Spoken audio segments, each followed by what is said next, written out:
I'd like to call this meeting of the Board of Education for the School District of Baraboo to order for Monday, August the 11th, 2014, with roll call. Mr. Cummings? Here. Mr. McNevin? Here. Mr. Mearing? Here. Mr. Mortimer? Here. Ms. Riley? Here. Mr. Vedro? Here. And Vodak here. Continue with the pledge. The flag's by the clock. I pledge allegiance To the flag of the United States of America and to the republic for which it stands, one nation, under God, indivisible, with liberty and justice for all. I would entertain a motion for the approval of the minutes from the July 28th meeting as printed. I so move. Second. Motion by Mearing, seconded by Riley. Any discussion? Hearing none, those in favor signify by saying aye. Aye. Those opposed? Minutes thus approved. Brings us to correspondence. I have no correspondence. Was not made aware of any other board member correspondence. Any administrative correspondence? None tonight. Brings us then to public viewpoints. Is there anyone here for public viewpoints? Is there anyone here for public viewpoints? Anyone for public viewpoints? Hearing none, let's move on to reports. And tonight we have with us from Epstein Ewan and C.G. Schmidt, Bob Morris from Epstein and Eric Schmidt from C.G. Schmidt. And I don't know if you've got anybody else with you want to introduce. Mark Lewandowski with Epstein Ewan, Bob Ryder.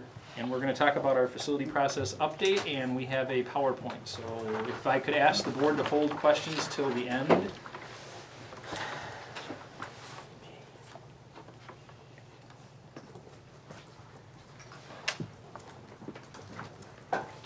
Apparently I just moved the text up into the upper corner.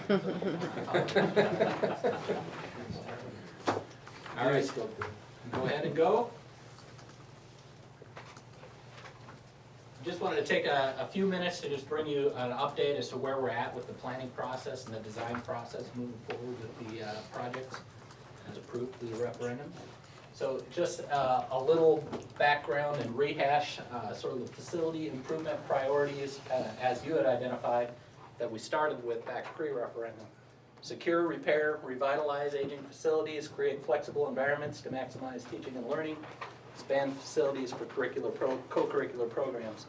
And this diagram, which you have seen, what we're really focusing on, of course, is the facilities element there at the bottom. And as we went through that survey process, some of the priorities that came out are, again, you've seen this before, but the maintenance and security needs, revitalizing the elementary schools became the first priorities. And what you're going to see as I move through this is primarily that maintenance and security piece and the reworking of the office and the secure entry sequence at each of the elementary schools. And then we'll focus a little more detail on the two additions that we're doing, one at East Elementary and one at Jack Young.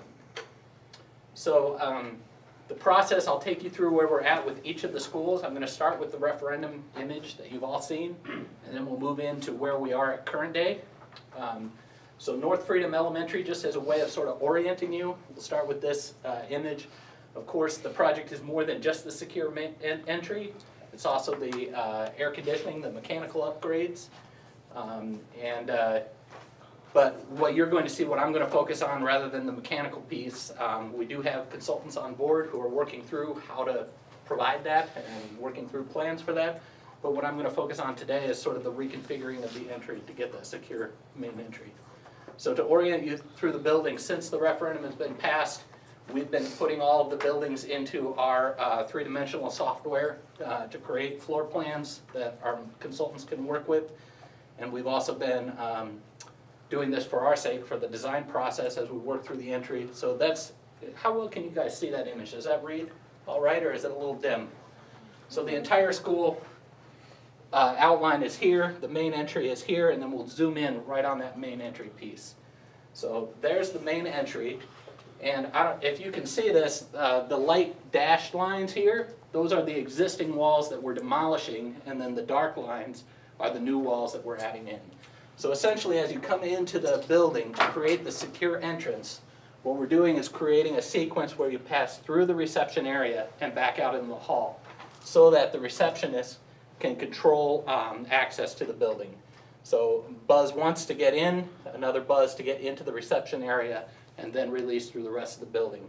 So the inner vestibule doors will be kept locked during the course of the day, so that all visitors must come through the reception area to gain access to the building.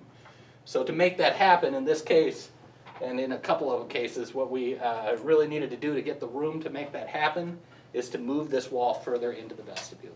So that's what you're looking at there. Does that make sense? Any questions on that? I think that we're all right. We'll move on through, and then if there's questions about any of this specifically, come back and we'll ask them. From there, let's go to West Elementary. So again, we have that secure main entrance sequence, which you'll see similar to the last one. The heating ventilation component, new windows. We won't focus on that as much, but we're moving those forward as well. So zooming in a little bit, the blue lines you can see are just showing where windows are being replaced. And then the light blue area is our area of remodel here for the secure main entrance sequence.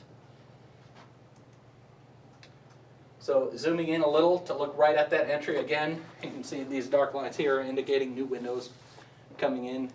But similar to the last one, to create enough room to make all of this work, we're actually moving the wall in a little so that there's more room within the office area to bring circulation through the office area and back out again to make that secure entrance sequence work. The principal's office, we're also rearranging this a little bit. Right now, the principal's office, if you remember, is not really enclosed. It's just kind of an alcove in the corner. So we're attempting to create a secure private office where private conversations can happen, which there really isn't a place for that right now. So that's the other aspect we're trying to accomplish there. Al Behrman, again, air conditioning is a big part of this. Secure doors, electric monitoring, security cameras, all those things that we talked about earlier on. One of the other big pieces of this plan is looking at parking lot improvements, trying to get parking circulation to work better. So as we move in a little bit, what we're looking at here is the current site plan. There's an alternate to do some work on this portion to repave some of that area. But the focus is really that new parking lot configuration. We've adjusted it a little bit to sort of work most economically with the existing grades that are there at that plan. We pulled it back a little to incur less site cost expenses in dealing with some of this existing forested and sloped area there at the corner. But the idea is still there. The parking comes in from the north, and then there's an in and an out, so a loop circulation for the parking lot. So then looking at the secure entrance sequence, so the parking lot is up here. Here's our main entry in. This is the existing office area here. We're essentially relocating the offices up to here so that we can get that in and out secure entry sequence, just like we talked about at the other schools. So then drilling in a little more detail, again, here are the current offices. What we're proposing is to relocate other functions into those areas. We have a speech office, a psychologist's office going there, and then the new functions, the new office functions occur up in here. Again, the light gray lines you see here are where the old walls were. So there's demolishing a few walls and then recreating this sequence. There's a very large vestibule here. Again, we're stealing a little space out of that to allow for this secure entry sequence to work most efficiently. So in the vestibule, through the reception area, and back out in the hall is the typical secure entry sequence. Gordon Wilson.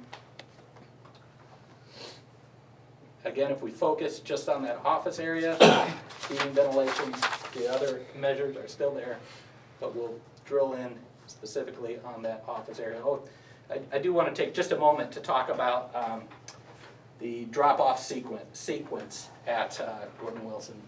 So one of the things we talked about early on is utilizing this driving course during the pickup and drop-off hours to have a separate traffic loop to separate pickup and drop-off traffic from the street and to get some separation between pedestrians and vehicles.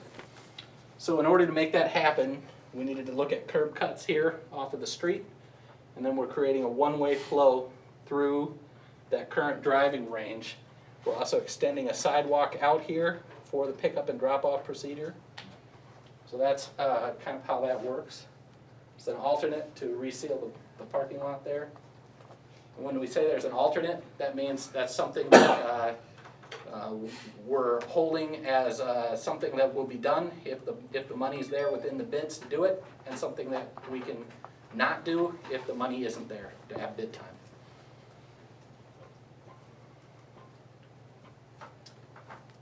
Then just looking at the overall plan, the situation here is similar to what we looked at before. The existing offices are up in this area. We're relocating the offices here, and to do that requires the relocation of some existing facilities. So if we dig in a little closer, this entire area here is now a kindergarten room. This is specialist areas in here with a little wall dividing it into 2 spaces. So in order to make this work, we're taking this little wall out and making that the kindergarten room, which works really well because the facilities are already there, the toilet facility is already there. And then we're taking this space for the new office. So what we're really dislocating is the specials features that were in here. And we're talking about those with behavioral disabilities. So what we're doing is leaving a portion of that space here and then relocating the other aspects of it into the place where the old offices were before. And talking that through with staff, they're actually really excited about that. It enables some freedom in how these spaces are naturally divided up that they don't have now. Like separating those more in the end made more sense. So that's what led us to that conclusion. Again, going through the secure entry sequence, we had a little more room here, so we were able to bring the health room into the office sequence, which is more the ideal situation where we'd like to be. So we have the reception area with health here, which can be monitored by the receptionist, a toilet room dedicated to the health room, principal's office here, and the secure entry sequence through the reception area.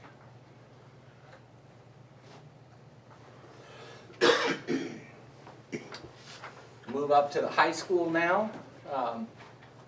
Although the high school obviously is huge, the scope of what we're doing there is actually fairly limited. We're looking at some mechanical upgrades to a few spaces.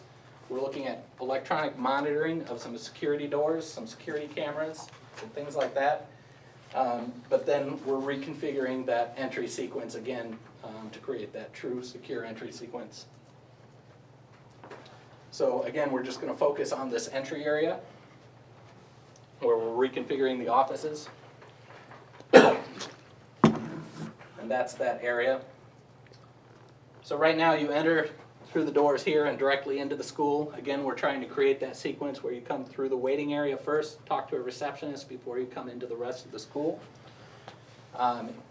As we started looking at doing this, because of the amount of student traffic that comes in and out of the office, as we were talking through with staff, it started to make sense to actually kind of divide the office functions into 2 areas. So we have the secure visitor entry area here, and then we have an activities or attendance area for students to access off of the main corridor.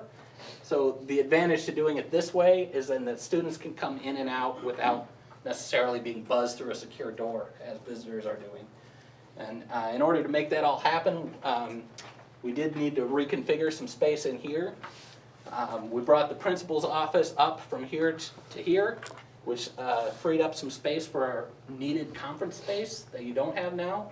So we got a conference room out of this by making the front office area work a little more efficiently. We were able to buy some space there, which I think makes some sense. And then we configured the desks so that each of the people in the front office, there's a closer adjacency now. There's hopefully more opportunities for working together as a team. This seemed to make sense as we were working through it.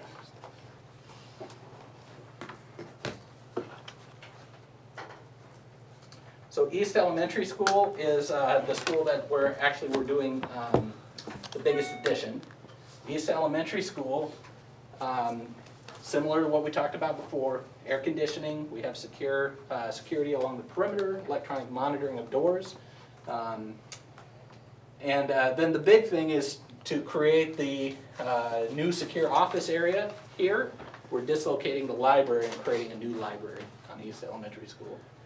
So as we dig in a little deeper, in order to allow for deliveries to occur at the site, we had to rework a little entry for deliveries here to come around the new addition. So this is the new addition, this is the existing building. So a little bit of site work involved there, also a fence along the perimeter. And then looking at the floor plan, this is the existing office, which is sort of buried in the center of the school. What we're doing is bringing that office up to the front, and then all visitors will enter from the street, from this side. So instead of sort of some entering here, and then finding their way to the center, the goal is to make one dedicated entry that's a true secure entry here. We'll dig in a little more detail. This is the new office area.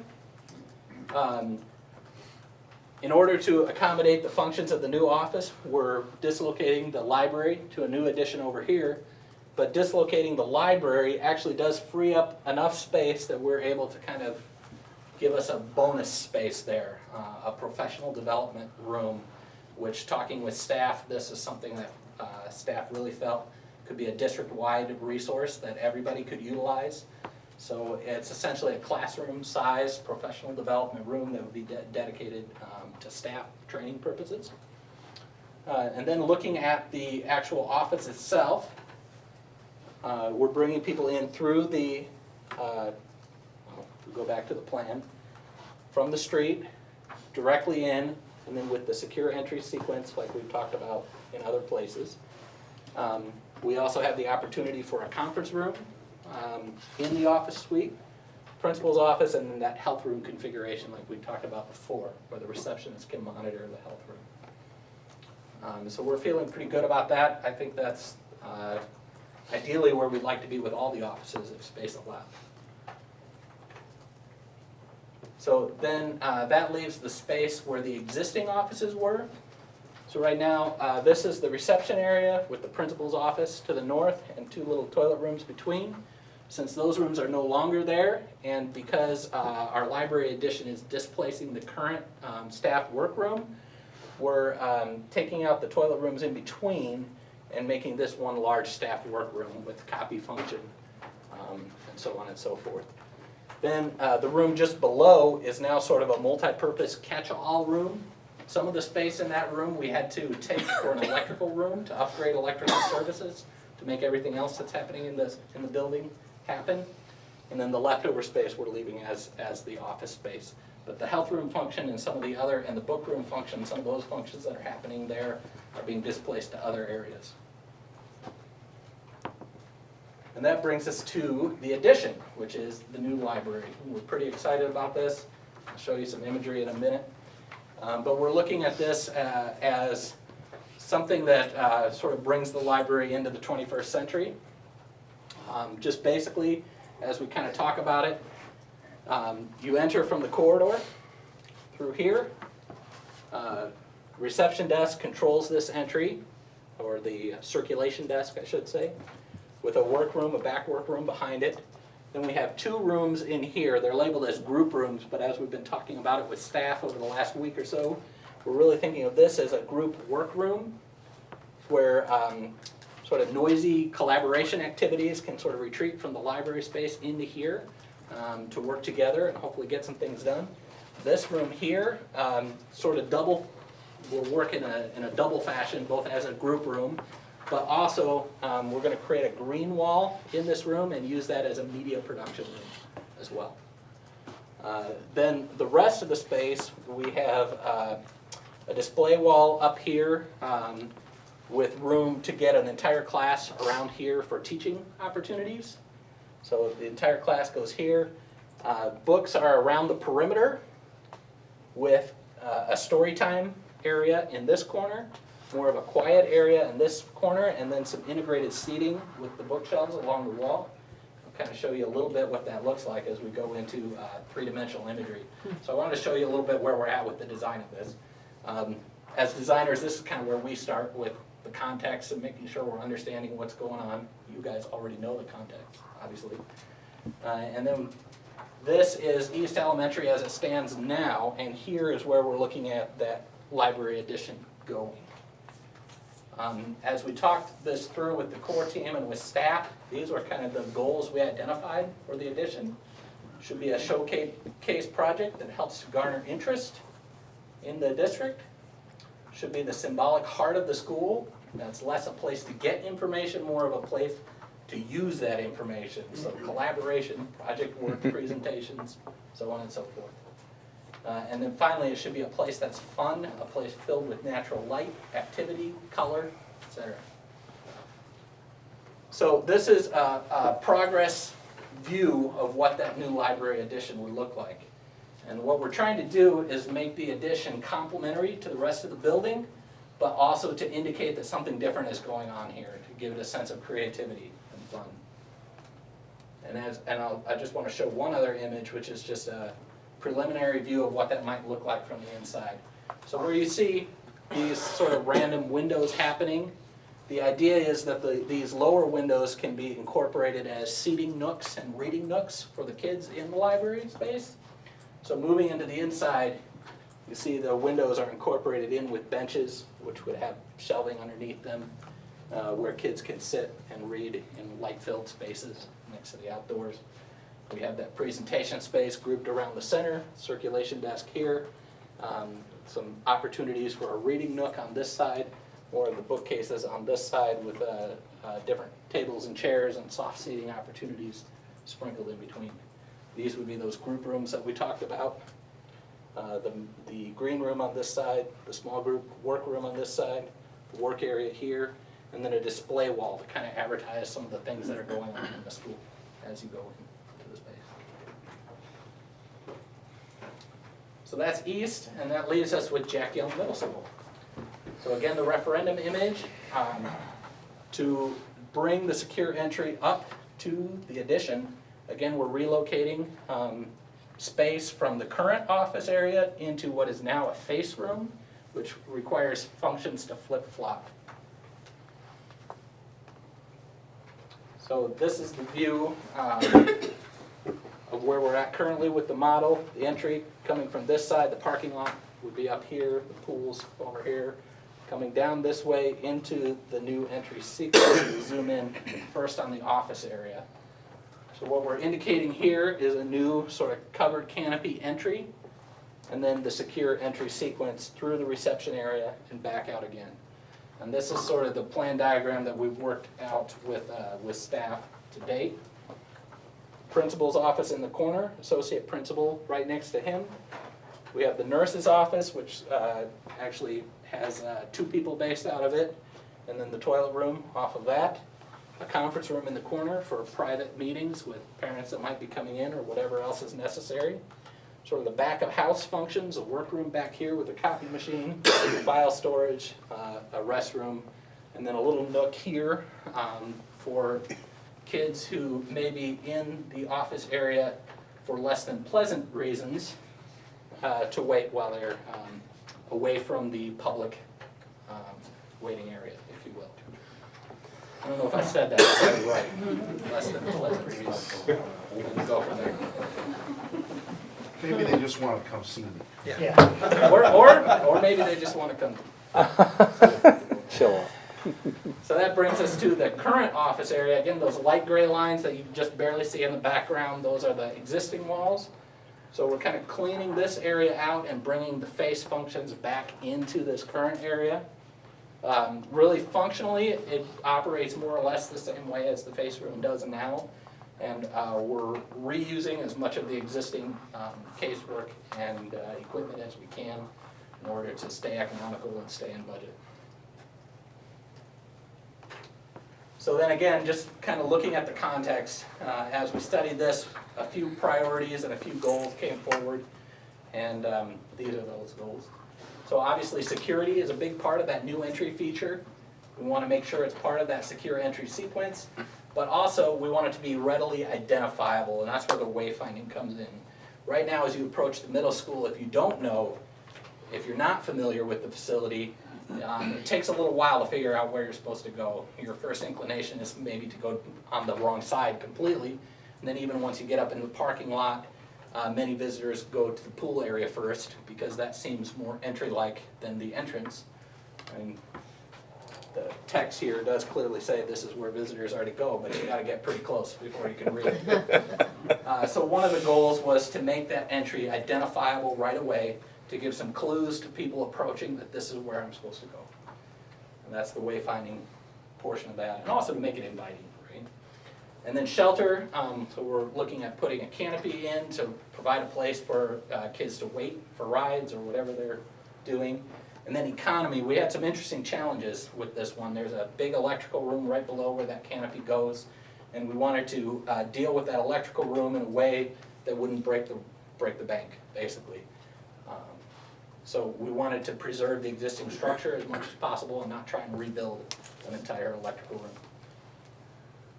So that's a first shot of what we're looking at for the new entry. So the pool is over here. This is the new entry, this is the loading dock wall, and what we're trying to do is give even a clue from the road, even before you get in the parking lot, that something's going on here. Flag is one of those sort of universal symbols of a school. Right now it's located down in the lower lot, so one of the, because originally that lower lot was the main entry, right? So one of the things we're proposing is to bring the flag up to where the main entry should be. Then we're creating some pedestrian scale light fixtures to kind of create a line there that hopefully is an identifiable entry feature, so there's a clue here to where you're going, and then the canopy itself gives a little visual cue as to where you're headed. And then just one other view, there's from the parking lot side, that's what you would be looking at. One of the other things we're doing is actually adding some glass in this area, which serves sort of as two features. First, it makes that entryway feel a little more substantial, a little more inviting. And second, it gives that visual access to the receptionist so that she can see who's approaching the door before they get there. So that's Jack Young Middle School. With that, I'll turn it over to Eric. He's going to walk us through where we're at from the budget standpoint. Yeah. My review of the budget's going to take about twice as long as Bob walking through, so I hope you're all alert and ready. It's pretty simple, we're in budget. And at this stage of the game, it's important that we match the budget with the scope of work, obviously. And you can see we broke it down by the individual schools. In reality, as we continue to evolve, as the design continues to go to completion, we continue to budget. This is simply the fourth or fifth budgeting exercise of probably 12 by the time we're done.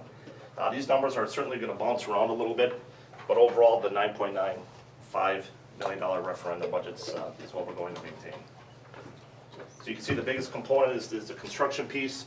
We have design and engineering fees. We have some development and soft costs for things such as soil analysis, environmental analysis, builder's risk insurance, some hazardous material removal, some testing, etc. And then moving down to some audiovisual equipment, some movable equipment, which are things like carts and garbage cans and oddball things that we're going to have to purchase, especially for the new IMC, which is all brand new space. Is there any questions? One of the things we're still working on is, as we've gone through and analyzed the HVAC systems in all the individual schools, we're still looking at the unit vents and finding the best way to upgrade them and or replace them in some instances, especially in the areas where we're adding cooling. There's a lot of different ways to cool spaces. When you take into account the unit vents, which traditionally provides a source of heat, there are combined units now that will be a prepackaged unit, and we're trying to figure out how that's all going to evolve and fit into this process as well. Did you guys bring a flash drive with you tonight, or you have something that you can give me? So I'll make sure that I email this out to the board and you can look at it in detail, and there's still plenty of time to ask questions and to look at different areas. I know Gary, you had a question about the bidding timeline. Yes, what is the timeline? And I was, you'd think that maybe earlier the better, but I was told that maybe that's not true then. Well, this work, the bulk of the work has to be done during the summer break, obviously. So the additions we're going to try and get into as soon as we can as weather permits. So we traditionally use a mid-March for start of construction is usually when the frost is out. August past year was a bad year, but typically it's about mid-March. Working backwards, we'd want to be bid out at the latest starting February 1st, use the month of February to bid this, procure materials, etc., so that we're ready to go mid-March, early April. Now there was the construction industry has changed a little bit because people have gotten busy. So what I'm recommending is that we bid this out as late as possible, because there's a tremendous amount of work going on right now, just in the summertime and the fall. Especially in Madison, especially in Milwaukee, especially in other areas. So the longer we wait, let that work kind of clear out the pipeline, my hope then is that people are gonna get hungry and competitive again. Because right now, I would hazard a guess, there's probably a 5 to 7% premium on construction services right now, just because people are busy and they're throwing fee if you want them to do the work. So, does that answer your question, or does that make sense? Yes, and then I just had, from looking at, on this, at East School, it looks to me that the roof slopes back onto the other roof itself. Is there any problem there with snow removal? No, we're gonna have to account for that. We're gonna have to pay special attention to the membrane, especially with the two combined. We're gonna have to look at your cap flashings and scuppers and see how that all combines. There's still work we have to do yet, but we will have to take care of that. To answer your question, that is one of the challenges we are gonna have to address. And, you know, even though this is kind of a big picture view of the budget, we've been breaking it down by schools and by projects and by area. And so, you know, we've been having a lot more dialogue about the details of all of this. Thank you, yeah, this represents about 42 pages worth of detailed estimate. I mean, we're down to square feet of carpet, square feet of paint, number of fixtures. We're highly detailed, but I think I'd lose all of you by the time I was on page 3. Well, I mean, when we talk about budget, and again, we had one where we said, well, there's a potential parking lot project there. And again, that might be something that comes up, but that would only happen after the bidding process, because you're not really sure? That would happen during. So when we allude to the fact that there's alternates, like alternate 1 would be resealing the parking lot at GLW. That number would be competitively bid with all the other bids. Sure. And then all of a sudden we realize, hey, we got a great bidding climate because people aren't as busy anymore, they're aggressive. We've got some savings, then we can apply that savings towards the parking lot if it's so chose. Okay. The other thing I have a question on, again, obviously, as we go through it and we talk to staff, or even as we're reviewing it, and something comes up, and it's gonna be the subject of the night, so I'm gonna bring it up just as a potential, like in the middle school face. And we may come up with a decision tonight which might have an impact on that.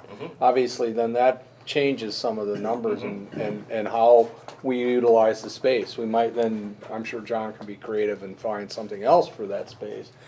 But again, that's something that may occur. Now, does that happen often in these projects? Every one I've ever been on. Everyone, okay. So as that happens, then we have to look at how does that then integrate with the referendum program? Yeah, And if there's an issue, then it's my responsibility to bring options to the group to say, okay, this has negatively affected the budget. Here's a bunch of items that we can offset that increase with. Because okay, let me be even more blunt. 7 times out of 10, it usually negatively impacts the budget. So then I've got to come back with ideas saying, here's 6 different options we could use to counter to that increase. Okay. Which ones do we want to pursue? sure, And that doesn't mean you gotta cut it out. Maybe one of those options is, okay, let's take a different parking lot and make that another alternate to seal it. I'm just using that as an example. yeah, Whatever it may be. absolutely. But the important thing is that we cannot exceed this budget. And it's my responsibility that as things change and evolve, which is gonna happen virtually right up till we're done drawing the construction documents, it's my responsibility to bring new options to make certain that we maintain this budget. Okay. Well, one thing, and again, I'm not in that high school office, and as these options are being, okay, here, this is a cool way of doing it. This is brought forward to our staff, our principals and so forth, to review, to say, well, gosh, you know, the way you're doing this, and I'm not saying that's the case, but it's adding a person. I'll let Neil say that. Countless discussions. We have those discussions to say, okay, this is either adding or maybe saving us a person, and the way you had the layout made, so. Yeah. Right, so as we go through drawing, of course, different things come forward and we say, oh, maybe we should have looked at doing it this way instead of that way. And we really take that back to the core team, which is the administration. Yeah. And we evaluate those with the core team and make a decision. Of course, one of the things you have to evaluate, that weighs into that decision, is are we still accomplishing the goals that we were going to accomplish with this referendum? Yeah. Because ultimately, the public has approved dollars for certain reasons, and as we look at different options, I mean, part of that discussion is still, you know, we have to stay within the intent of what we told the public we were gonna spend the money for, and then we evaluate within that context, whether this makes sense or not. One example of that would be, you know, like the HVAC systems that we talked about. Sure. So the first system we looked at, we kind of said, hey, there's some ways we could do this more efficiently, and we went down that path, explored that. We found out that that was coming in too expensive, and we had to back off of that. So that's kind of where we thought maybe we had the opportunity to see some additional value within that referendum dollar. And part of that, I think we are still realizing, we are still able to take some more efficient options on a couple schools, but for many of the schools, we had to back off of that solution. I think, Doug, what you were trying to get at though too was that are the staff involved in some of the design ideas? And they have been in each of the buildings, and there's gonna still be further opportunities, would we say mid-September, when Yeah, staff are right. back? So, and that's a good point, which I should have mentioned. With each of the schools, we kind of started by meeting with staff and discussing all the priorities Sure. and the needs at each building.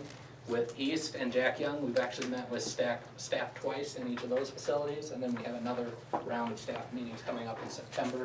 So sort of in each phase of the project, from an overall, you know, construction schedule, you know, we divide the project up from the architect's perspective into 3 phases: schematic design, design development, and construction documents.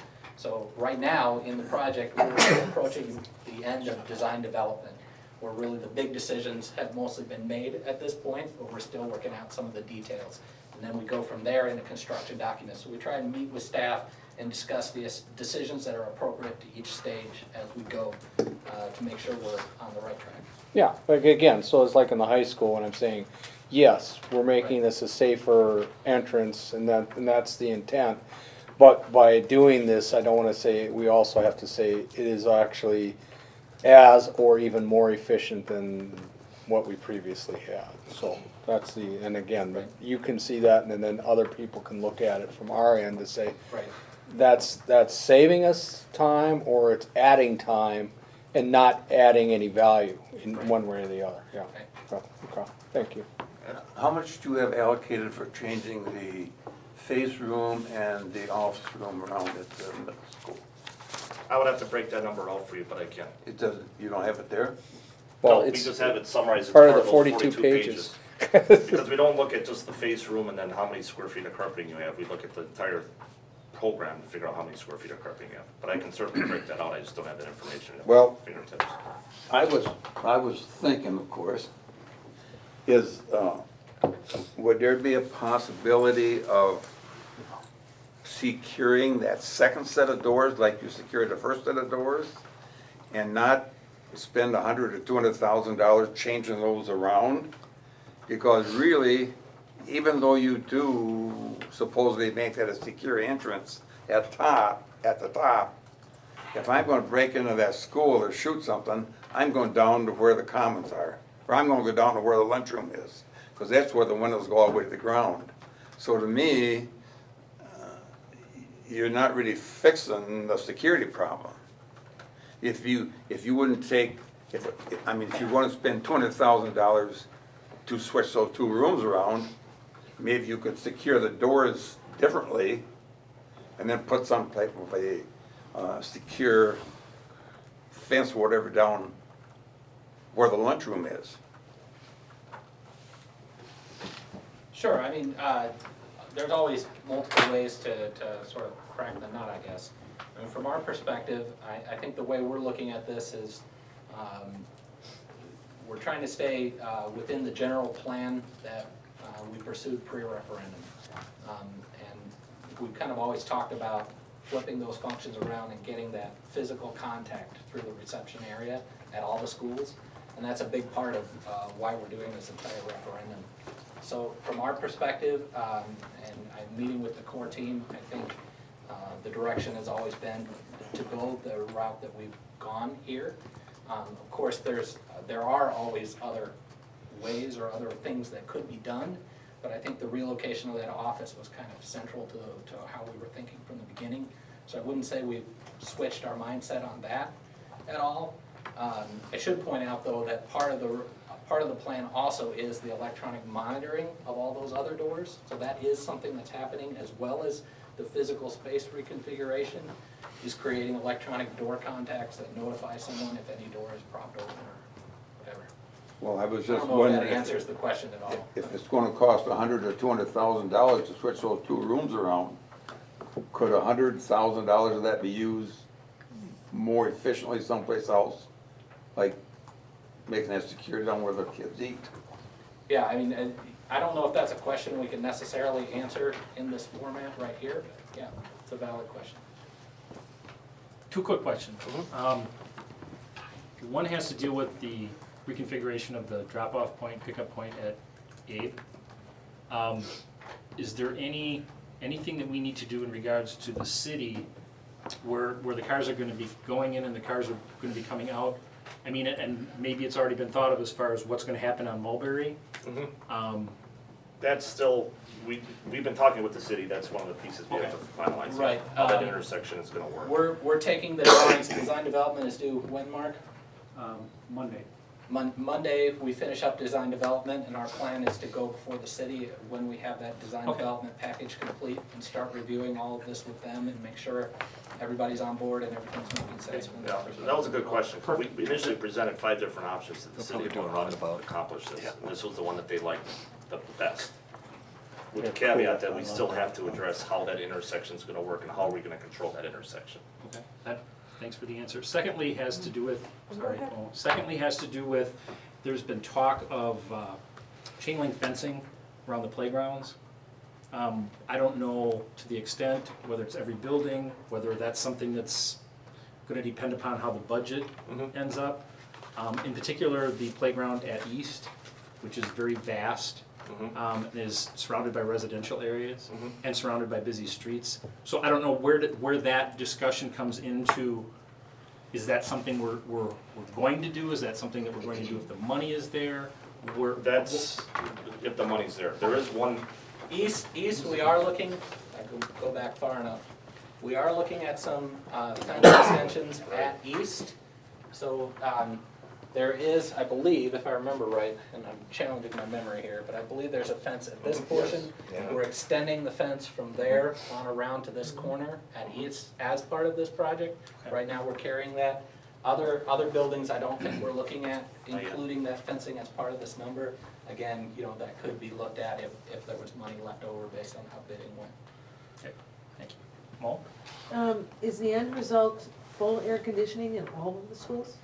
the end result was always, initially, if you take a step back and think about the 12 different options we had for the referendum, some of them were fully conditioned. Right, The compromise was the classrooms okay. at the elementary schools, and there's some air conditioning being added at the high school at the band room. But initially, when we scaled it back in order to make the referendum more cost-effective, we focused solely on the classrooms at the elementary schools. Did that include West? Mhm. I couldn't remember. Yep. Okay. Yep.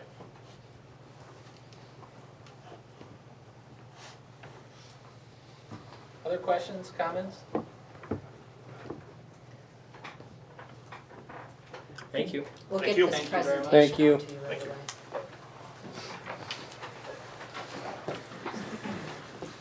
Brings us to the portion of the agenda entitled Personnel Recommendations. First up is the approval of the resignation of Bobby Steele from Albion Elementary, grade 3. Entertaining a motion to accept the resignation.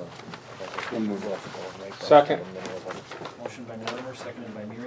Discussion? Yeah, just one quick question. Obviously, we're getting close to the school year, and is there gonna be any restrictions because we're not meeting for another 2 weeks on trying to get somebody in to replace Bobby? Nope, we've already done initial screenings and we're working on that. Okay, so we'll be okay as far as, approvals This and so forth position, at this point? yeah. Okay, to get somebody in, good. I mean, typically for elementary positions, we have very large pools of candidates. Okay. Mm-hmm. Any further discussion? Hearing none, those in favor of the motion as presented signify by saying aye. Aye. Those opposed? brings us to the approval of the new hire of the Gordon L. Wilson kindergarten position for Chantel Nelson. So moved. Second.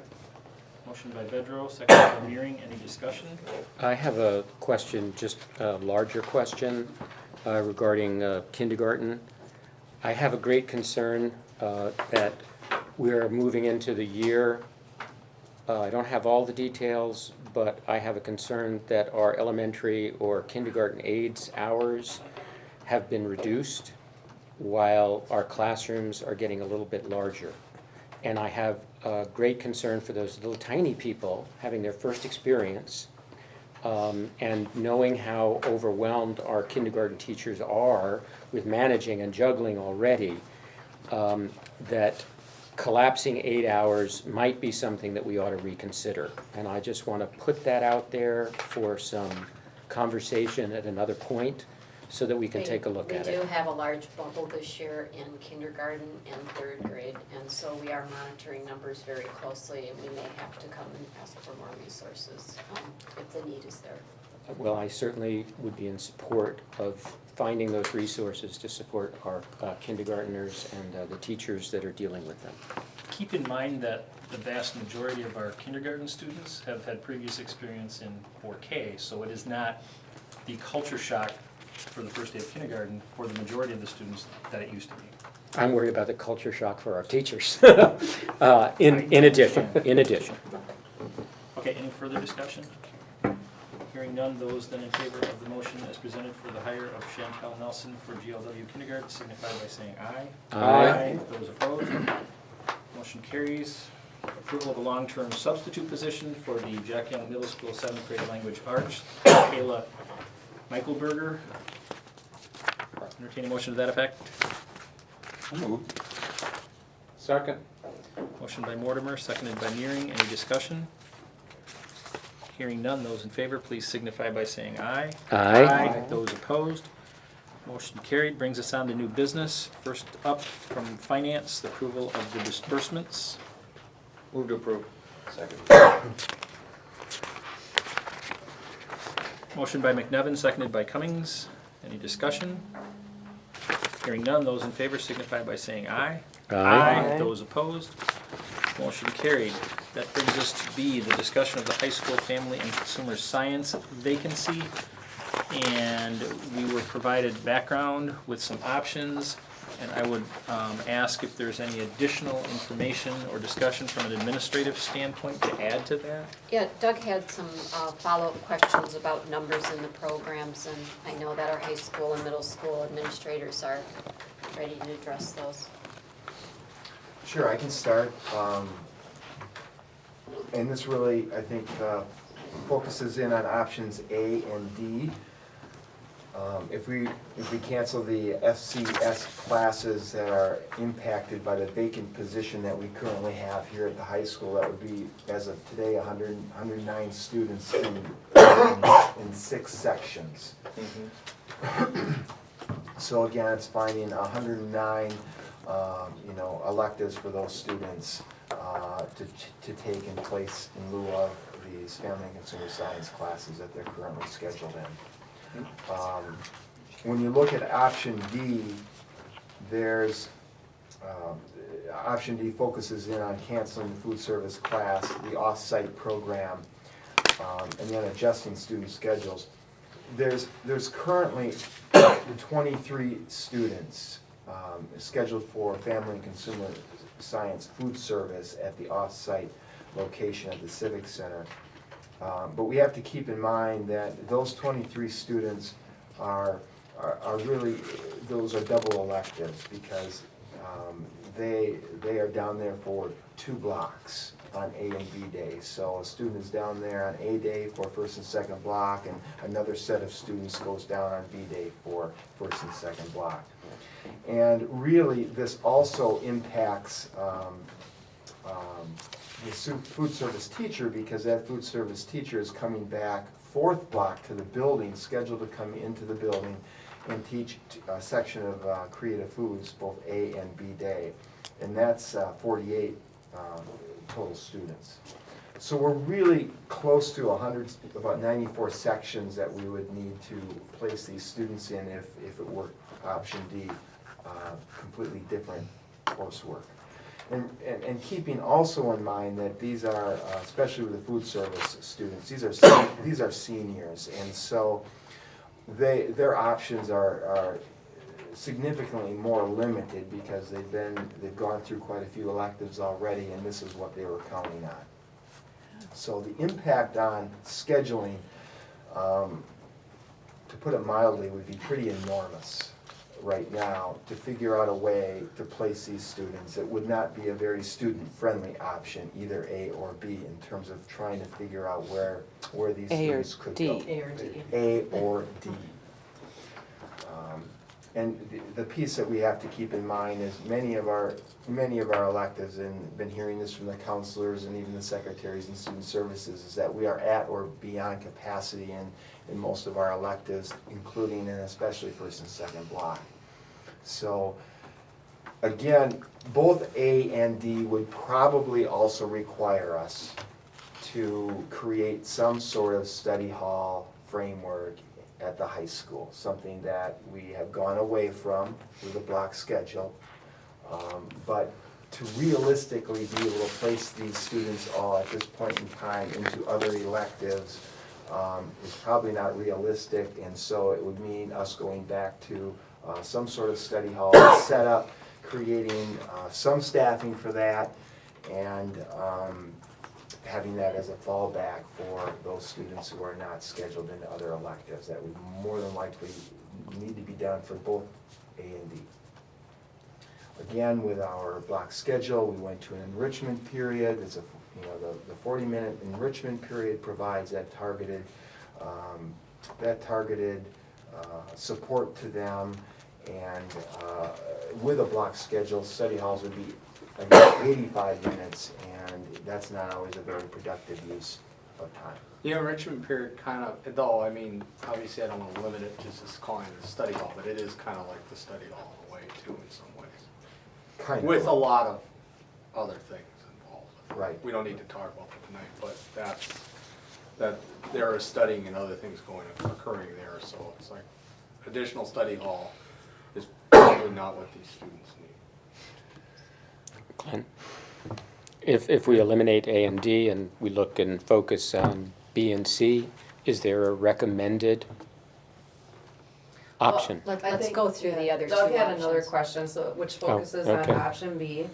And option B, for our audiences, apply for a DPI emergency license with the teacher. If we have a candidate that would be willing to be emergency licensed and teach FACE, would be someone who has not necessarily a background or any expertise in FACE, would have to enroll in an institution that provides accreditation or certification, and that would be at the cost, like the tuition cost would be for the teacher. So it would be someone who'd be willing to do that work, full-time teach, and take on that burden of becoming certified in FACE. So it'd be a challenge. Thank you. And again, part of that question too is like, okay, here I am working in Baraboo. We have two institutions that teach FACE in the state. How would they do that, being in Baraboo? Nighttime and weekends, Nighttime at Stevens Point, where are or the two? in Stout, yeah, So they would have to drive up there? Holy cow. Okay, yeah, okay. yeah. Yeah. Didn't we have a teacher who volunteered to, when the discussion, early in the discussions, when teachers came forward to express concern, wasn't there a teacher who said that she would be willing to take it on?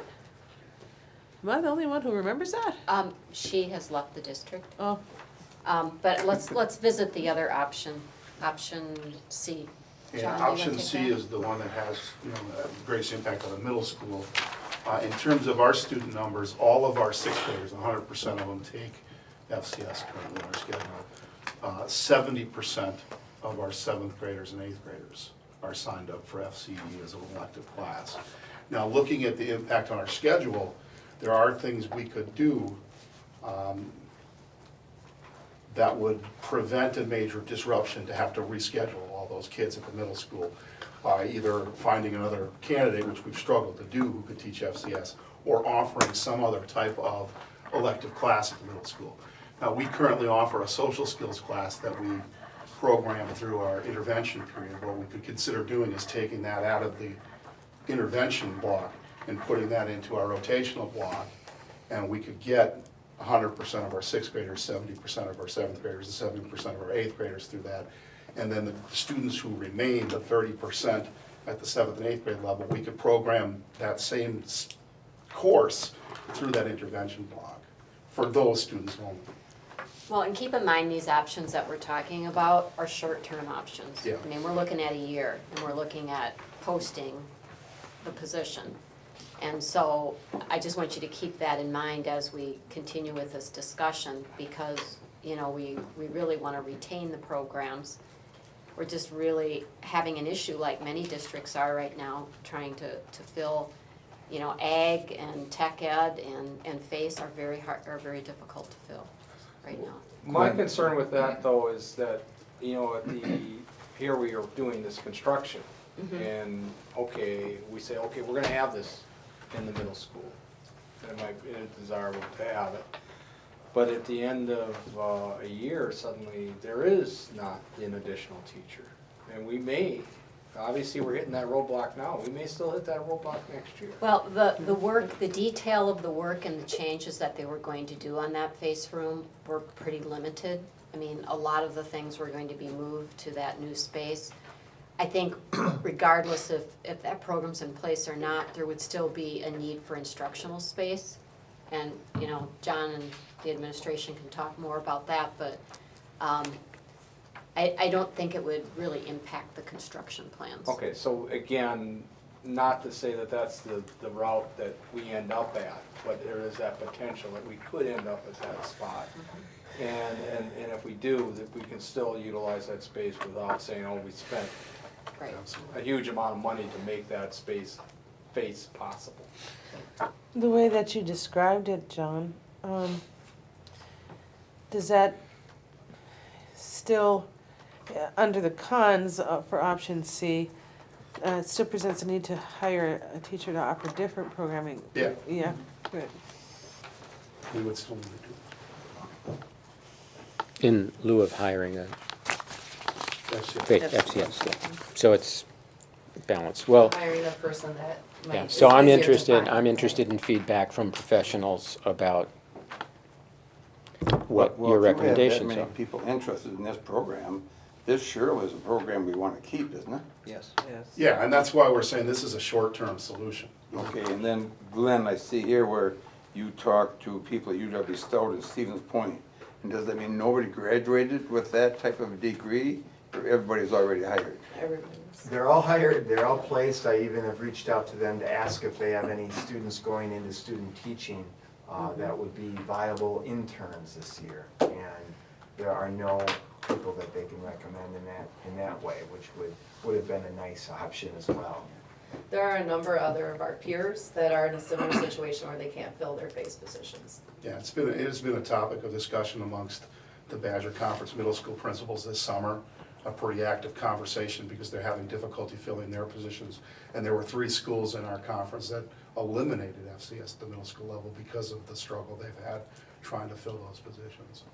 How do our teachers of FCS feel about these options? Have you had discussions with them? Could you repeat the question? I'm wondering how we have to make a determination. I'd like to get as much information. Absolutely. So how are our teachers, do they have some options, solutions that, you know, we would like to Just talk so through? We need all the guidance, we can get. I think looking at it, I would hate to see the middle school program be lost. And so, obviously, looking at it as being a one-year thing.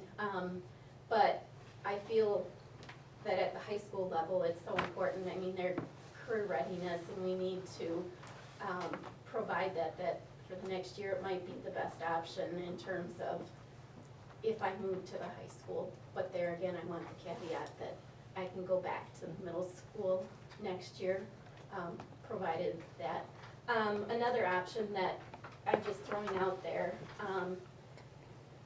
if you decided not to do it that way, what about, because at the middle school, and I don't know how this will affect scheduling, John, but first and second, I have that open for team prep and a prep. If I start my morning at the high school and then go to the middle school, that would mean an overload, but would that be an option? I don't know. I'm just throwing it out. Is it a full-time position at the high school? Mhm. So then we try to find a part-time person to fill a position that we can't fill with a full-time. Well, have you looked at,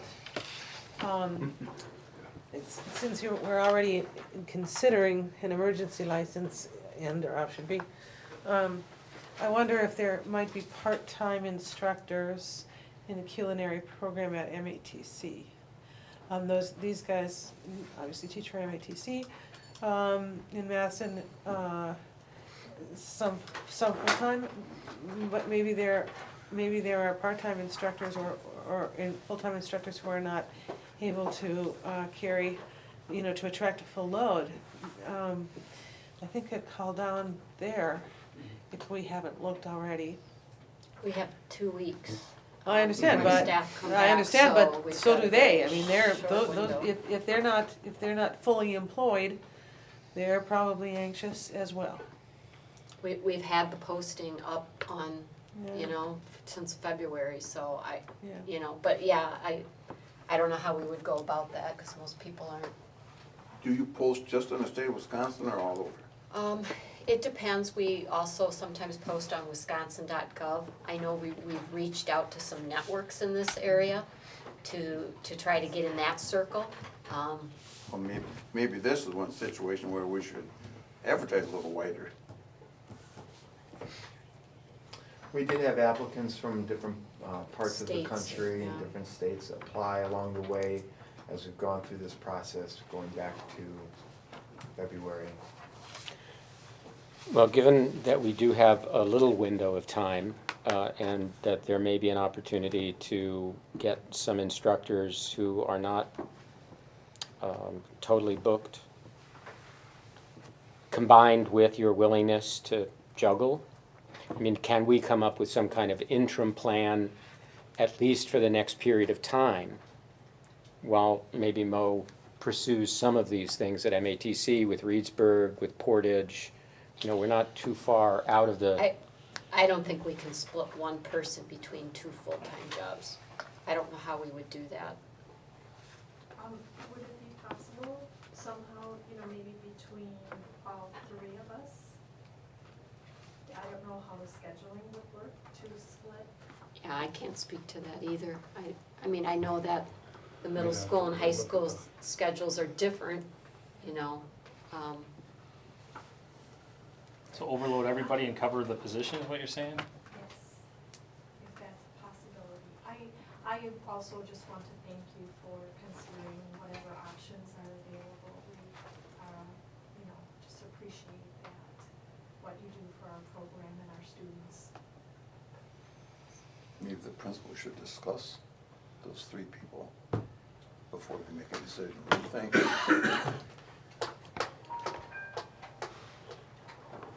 would it involve changing student schedules? It's making the times work is really what the biggest challenge is. Yeah. It's Making the those time. times work, Yeah. because our schedules don't run on the same time schedule. I've watched this process unfold over the last 6 months. And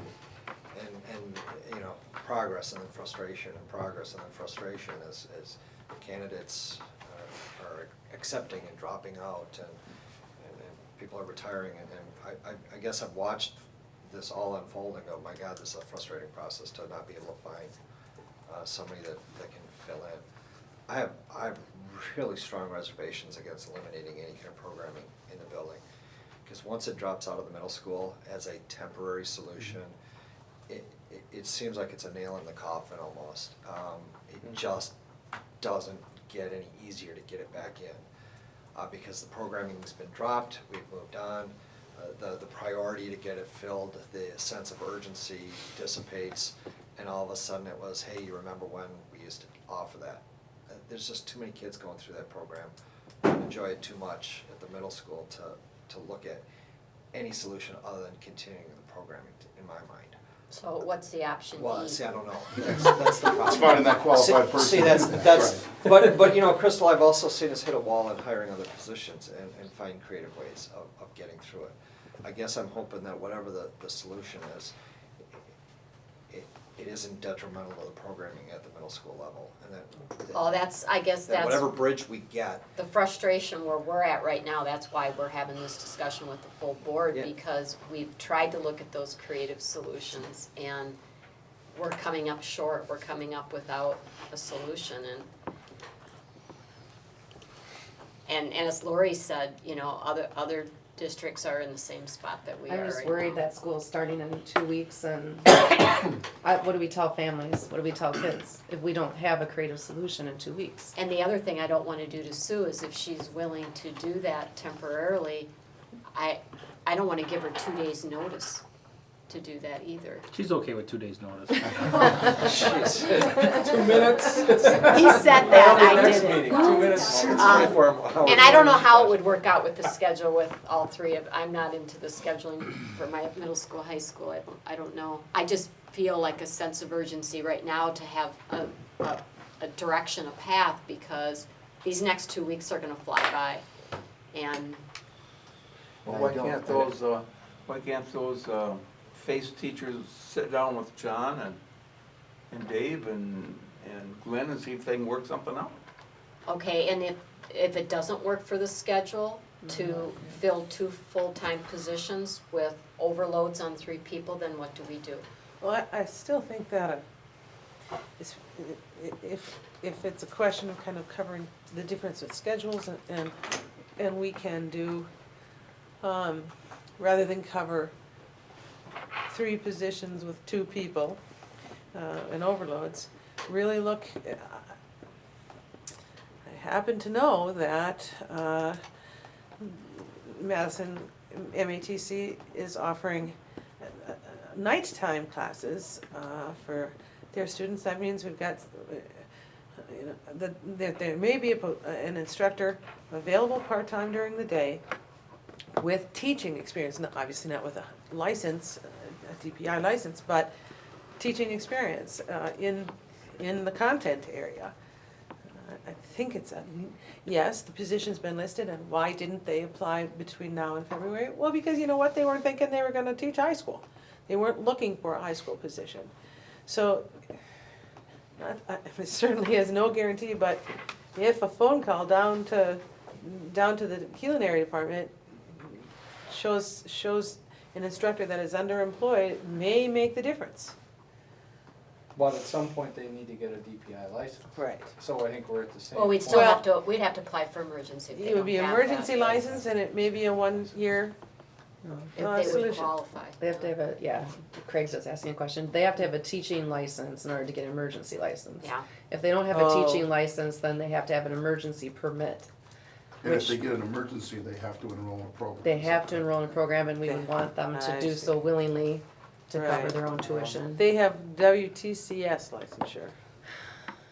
And also we have to consider in the event that if we cannot find a creative solution to the schedules, which might really be difficult considering the way our schedules play out right now. These are full-time positions, and your timing compared to the high school's timing.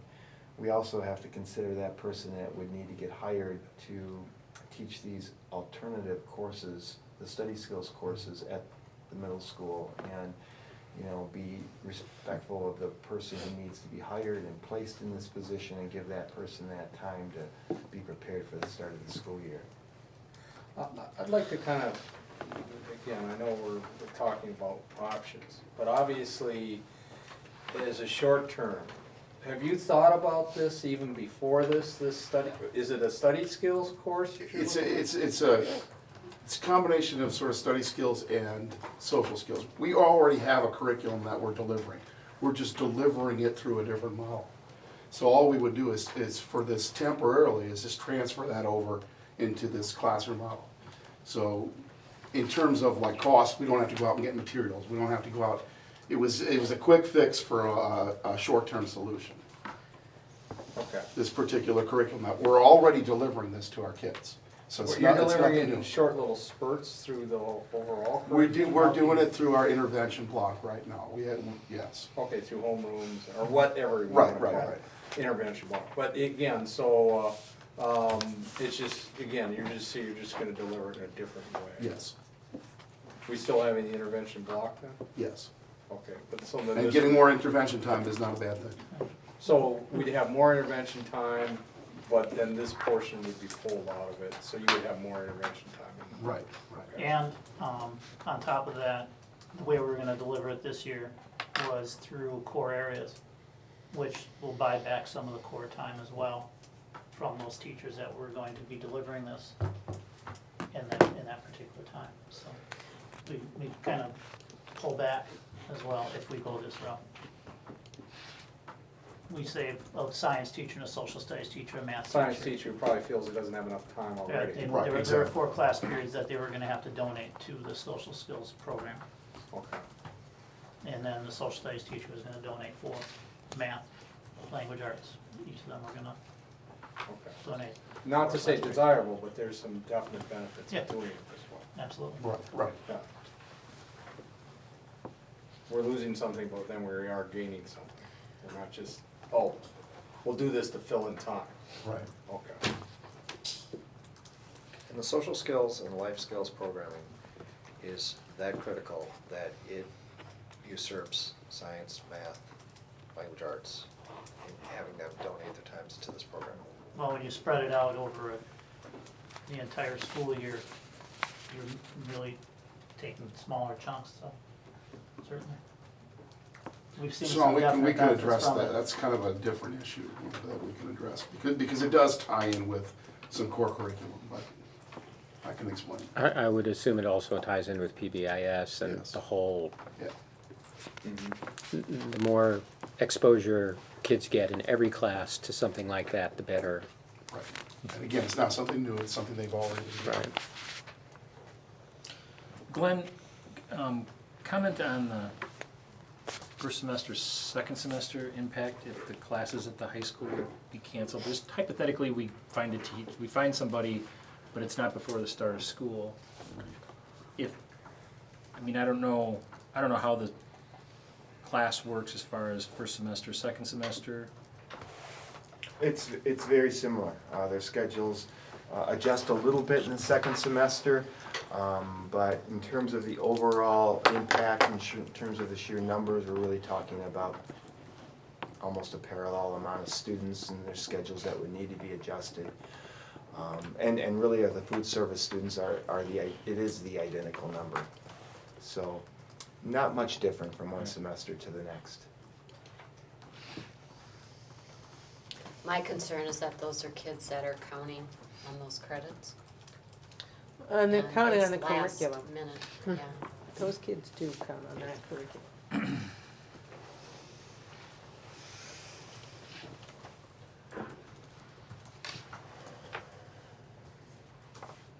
There has to be a solution.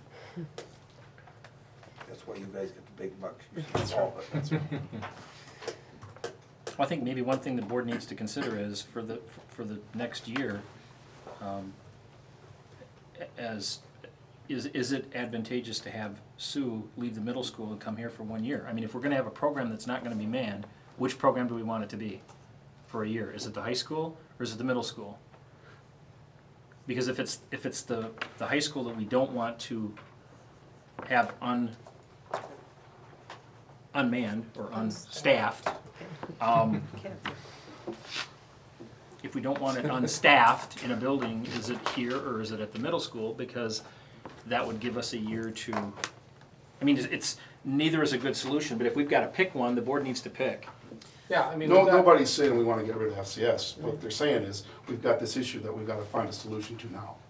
No, and again, I obvious, as I said, I mean, if we shut down the high school, then we're shutting down career options for some students and creating other situations that are very detrimental. If I have to make a choice, I don't wanna make a choice, but I have to make a choice, and I'm gonna have to say that I would have to choose to cut the, for this year, the Jack Young Middle School. Because then again, I'm not cutting off the students. We're creating a situation that might be favorable for some Jack Young Middle School students in another way. So it's not that we're just gonna fill in time. Versus unfortunately, the high school, if we cut that program, then all of a sudden I think we're set with something where we're just gonna throw those students in to fill time. Well, if the board's to provide direction, which I think everyone is eagerly and hungrily awaiting, and I'm not suggesting that we magically have an answer, but I think it would be important to suggest to Sue, plan on being at the high school. And if everything aligns and you end up back at the middle school, I don't think you'd be upset. But I thought long and, I mean, to be honest, I thought long and hard about if we didn't fill this position, you know, where, I guess, skill-wise, I think it's more important to have somebody in the high school, is my feeling, because they are doing that career readiness. As much as I love teaching middle school, I mean, and that's where my heart is, I just feel deep down that going to the high school and filling that void is where I should be. I agree, and I appreciate your willingness to limp us through. I'm sure the quality of your instruction is not limping, I'm not suggesting that, but that we are, the program is limping. And to actually have you there willing to offer the crutches, very, very appreciative. I guess, before you make a motion, I guess the path is starting to be laid down in front of us.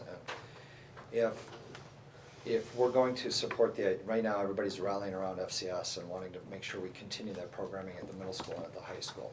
And I hear the terms that this is a temporary solution, okay? And I wanna make sure that we put enough teeth in this, that this is a temporary solution.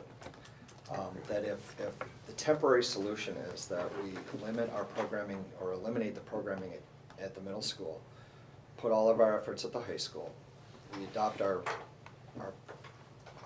social and study skills, we broaden that to accept that schedule change, is what I'm hearing, correct? But then I guess I would like the board to vote on our presentation tonight that C.G. Schmidt put forth, that we want to continue with the idea of improving the FCS area. Because what I'm afraid of is that, you know, we're not showing the commitment to the FCS, we're actually eliminating it, we're eliminating that program. If we say right now tonight that we approve what they've done, we like the switch out, because I don't want to see all of a sudden the programming goes away and then later on somebody goes, well, wait a minute, what do we even need an FCS area for? We don't have any programming. Let's just turn that into generic classrooms. And you can't take a generic classroom and turn it into an FCS area.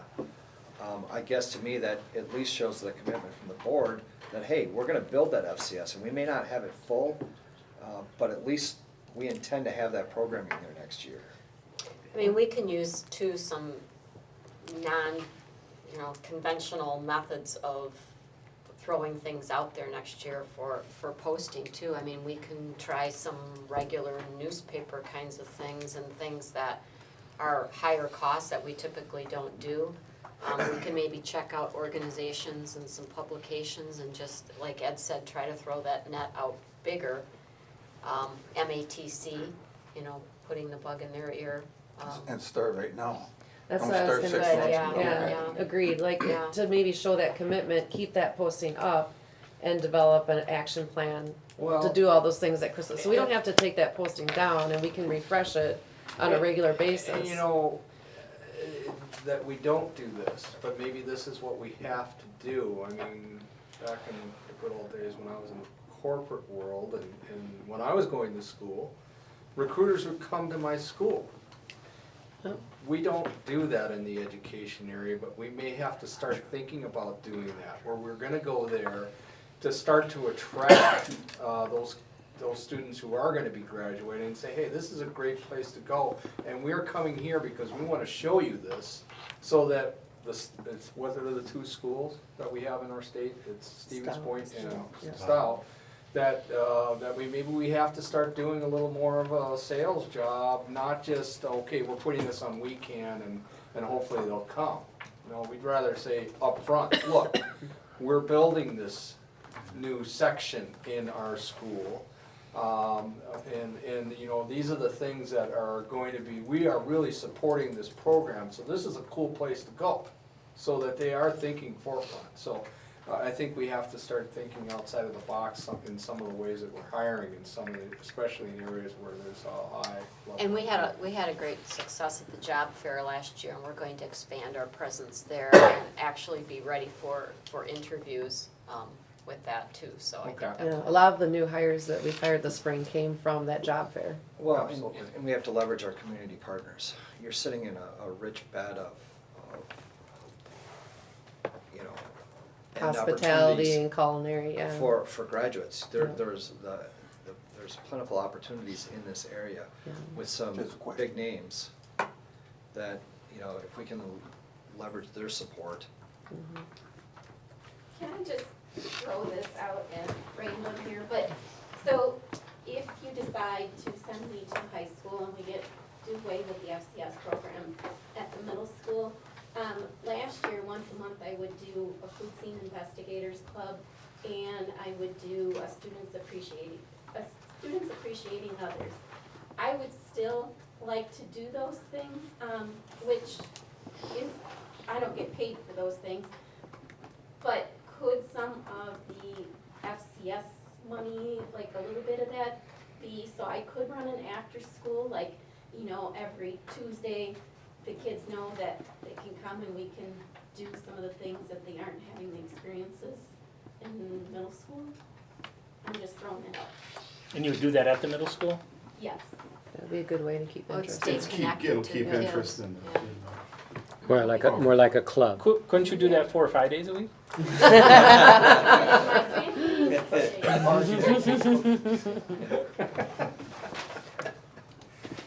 But I mean, that would keep some of that interest going and show that we still have that commitment to.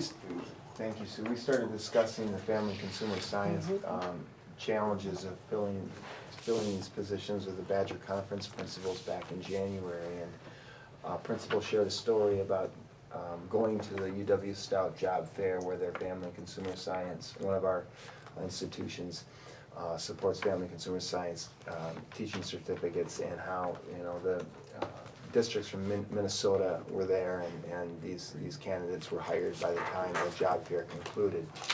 You know, it's a challenge across the state, and so we'll really need to be proactive, and we thought we were starting early once we had a retirement in February to post it immediately, but we'll really have to double up on this one. Yeah. Okay, so I would then entertain a motion to, Mr. Chairman, I'd like to make a motion. It's like a 7-part motion, but I'm. Oh, he's trying to capture. I'd like to make a motion that we look to continue our programming for FCS by continuing to look for a qualified applicant, full-time position. We also take the opportunity, as priority number 1, as priority number 2, we take the opportunity to review schedules to see if there's anything we can do with existing teachers and overloads, which I know might be a crapshoot. Don't make that part of the motion, Ellen. But and then number 3, we make the commitment to build the FCS space in the middle school, and that we continue to keep that as part of our construction referendum dollars. And then in the very near future, we'll have to make some programming choices, and if none of those 3 or none of those first 2 happen, that we then look to continue the programming at the high school and temporarily suspend the middle school programming with a continuation of, you know, an after-school environment that keeps the interest going. So Would that also include hiring a teacher to rotate those kids that won't have that programming into another spot? Because you said you would need an FTE, John? Yeah. To do that? Well, yeah. You've got so many, I mean, if you need the instruction, you need the instruction, and if we can't find it in FCS, and you've gotta do something with those holes in all those schedules, and you need an FTE, you need one. So that's part of the motion. Second to the motion? So moved. I will second. Seconded by Mr. Vedro down here, sorry. not to Okay, beat that's you. fine. Any further discussion? The only thing is, that again, we had the discussion, obviously, yeah, we wanna have this continue, but we obviously have even options. If we cannot, and obviously we're giving the direction that we are committed to it, but we need to find that, but it's gonna be tougher and tougher going forward in some areas, and this is one of those areas. I don't think it's the only one, but this is one of those areas where we're gonna have those issues. Craig, did you have an Staff. observation? Not a question for Mr. McNevin. The one part of the motion is to continue to look for a full-time FCS candidate, and then the latter part of the motion was to attempt to fill the position with some sort of an instructional teacher. I'm just wondering, as the person who's in charge of the posting, I'm wondering what the timing is. It seemingly we would want to post for the new position at some point pretty soon. So I'm trying to figure out how that works. You're gonna with have to post for, it's not part of the motion, but it's a truncated timetable, you got 2 weeks. Exactly. I mean, it's ridiculous that we're at this point, that we're talking about shutting down programming and looking to hire, we're not gonna pluck a rabbit out of the hat. So, but I'm just trying to demonstrate board commitment that we wanna find that FCS position, okay? We wanna keep programming in both buildings, we wanna demonstrate that to the public, that this is a priority to us, and it's evidenced by the number of students that are going through the programming. Yeah. We just have had absolutely no luck in finding that spot. So yes, it doesn't have to be sit 4 days on option A, sit 4 days on option B. You're gonna Perfect. post the other position immediately, Thank you. and you're gonna be looking for that candidate, but we're gonna keep that FCS. That's your number one priority. I'm prioritizing for the motion to say it's number one, we wanna fill it. Number two, we wanna review one more time our current options of our current staff to see if there's some way we could make it work and keep the programming alive at the middle school. Is there a way through overloads or part-time, Dave said, well, if that's the case, then you gotta look for a part-time spot to do something that, okay, well, let's We can take sit down and figure that out one more tonight. kick at the cat, see if we can make it happen. If not, I also put in the portion about the board, because I want the board to say that it is important to us, and that means committing the resources to making sure we build that area the way it should be built. And realistically, we've got school starting in 2 weeks, and what do you tell people when there's this hole in your kid's schedule and there's no teacher? So, Okay, having a motion, having a second, having a clarification of the motion. Is there any further discussion? I'd just like to say one thing. I noticed here before, when you advertised Kate Gass's position, it might have been a mistake where you advertised for an 80% position. I would advertise for a 100% position. And then not we 80. did post it then for 100. And she was hired. I understand Yeah. that. Further discussion? Hearing none, those in favor signify by saying aye. Aye. Those opposed? Motion carried. Thank you. Sorry. Thank you, ladies. Sorry for dumping that on you now, Mr. Ganella and Mr. Schwartz at the middle school. I'm not apologizing for that. I am. I'm not apologizing for you. 2 weeks. You never know. All right, so from that to this, now we need to talk about the approval of the pool trench drain change order. And Gary, you don't have to say it 3 times fast. We'll save everyone that. This was a discussion that happened at the Buildings, Grounds, and Transportation Committee meeting earlier tonight. And long story short, the recommendation to come from the committee is due to the fact that there were some wires that were cut underneath the cement when it was cut around the pool because nobody knew that it was there, and now we need to fix it, and that's pretty much it. Also bring some of the wiring up to date too. There was, but with the severed wires, there's some electrical and other lighting that wasn't used, and updating the ground to current codes. And we had a contingency, but it did not quite cover the change order, and that's why it's coming before the board. You know, this is another example though of a architect-builder oversight issue. You know, with how critical that is in anything moving forward, because there's no reason that should have happened. When you pay, we've got $800,000 in fees getting paid for engineering and design costs. We should know where every piece of cable and conduit is all the time. That it's was really- discussed at the committee level as well. It's really disappointing that we had that happen. By rights, it should be on the plans and whatever, when the building was built. Absolutely. It was not, sort of, we looked at different architects and the engineering firms, and there was never, the change order was never on there, or the routing on there, so. Do we have a cost? $7,295. Total. That I will make. So moved. Second that. Having a motion by Mr. Beverly, seconded by Mr. Cummings. Any further discussion? We had a wall fall down that we have to redo for 800,000, 1.2 million.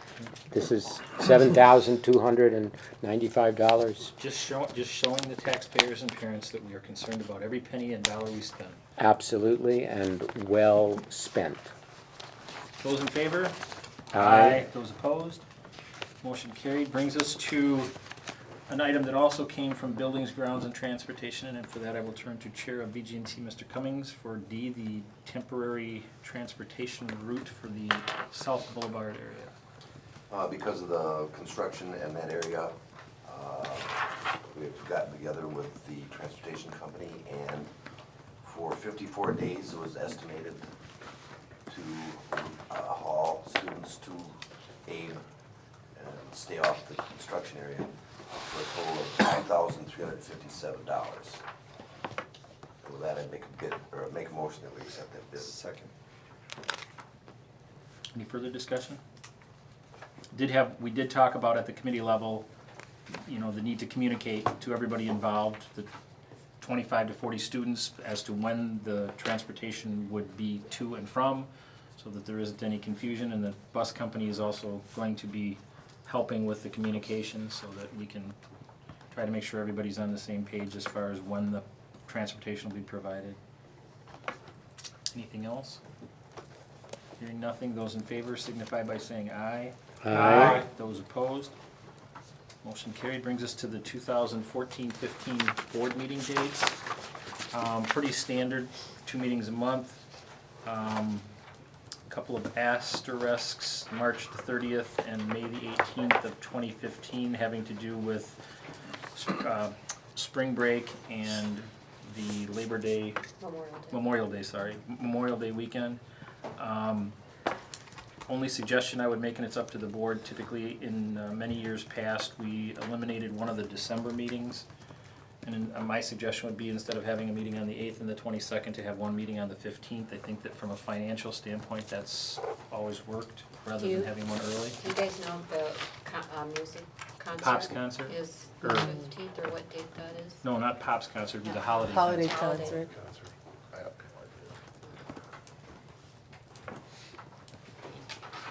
That's unavoidable, I guess. We could always cancel the December And meeting stop, too. we're discussing. Workshop. We have bills to pay. That didn't seem like a positive response. 15th would work, wouldn't it, Brian? Kevin, you still having those meetings on the March 30th and May 18th then? Yeah, they're not the normal 2nd and 4th because of the fact They're of avoiding those. the still have them on holiday. those days. Right, Yes, Move yeah, to those would approve. be the correct dates. the dates are correct. But Move to approve with suggested changes. Including December 15th. Oh, of course. oh, okay. So, There a second. Second. Any further discussion? So just December 15th. One meeting in December. And this, you know, whether the board approves it or not, the board certainly has an opportunity to change it in the future. We just want to have something so that we have it in black and white as to what the scheduled meetings are. Again, we can review that, and we need to come back next time with a slight tweak, maybe on the Exactly. December meeting. Those in favor signify by saying aye. Aye. Those opposed? Motion carried. Brings us to policy, and Mr. Merring for board governance and evaluation discussion 1, 2, 3, and 4. Okay, because I'm sure people want to be here much longer. I will try to make this pretty quick, so I'm actually not going to keep you much longer. The three policies that, actually I'm going to say to bring back to policy, we're going to want to like to review a little bit, is the board governing principles, the board member authority and ethics. We did have some discussion on roles. You know, just to define our roles a little more when we were at our leadership retreat. And that was the discussion from all parties, is that, you know, we all need to, whether we're board members or administrators, principals, or teacher staff, to have those roles clearly defined. So when we're talking to the public, we can talk to the public and know where they need to go. And so, my thing is, unless there's any questions, I mean, we did send some notes, but to bring that back to policy, and then we'll review that. So if there's any questions or concerns with some of the notes that were on there, please get back to us. We'd also look to creating some more alignment, even in those three particular policies, with the 8 characteristics of effective school boards. I mean, that's kind of what I'm looking at. And then the second thing is the 153 board evaluation. We've done some work with that, and again, there was 2 groups that I had saw at the National School Board Association, and I can forward this document, which I did send to Kevin, but I'll send the document that I sent to Kevin and to Crystal, and you can click on those links, which I've sent previously. But I think what we're gonna do is, over the course of this year, as we go through our strategic planning process, is to really work on some goals for our board. We could say we have the 8 characteristics, but we need to delineate, I think, goals within each of those characteristics. But I think part of that will be through the strategic planning process that we can find some of those goals. And there's a potential that maybe at some future point we may have like a retreat on this. But again, for policy, I consider that this will be like a regular agenda item for us as we discuss this, and to really get this clear by the end of the year. So that is just kind of what I would like to say. If there's any other further discussion, we can certainly be open to that. But that's kind of like the plan that I had coming forward with those particular policies. So shortly thereafter, we would bring 3 policies back to the board for approval.